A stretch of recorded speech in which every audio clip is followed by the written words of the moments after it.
Izi ntore zishoje umuhamirizo witwa Ruhame wabanjirijwe n'igitego. Ruhame rero ni umuhamirizo mwiza cyane ugizwe n'ibice bigera kuri bitatu.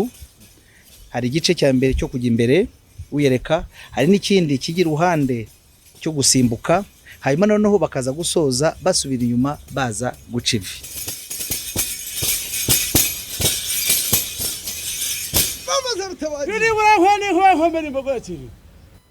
Guca ivi rero bitandukanye no kugwa mu nka, ko kugwa mu nka ni iby'imbyino.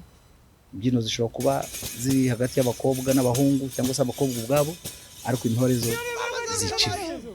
Nawe aho uri mu rugo wawiga neza ukawumenya, ndetse ni na siporo, bikorere iwawe bizagufasha.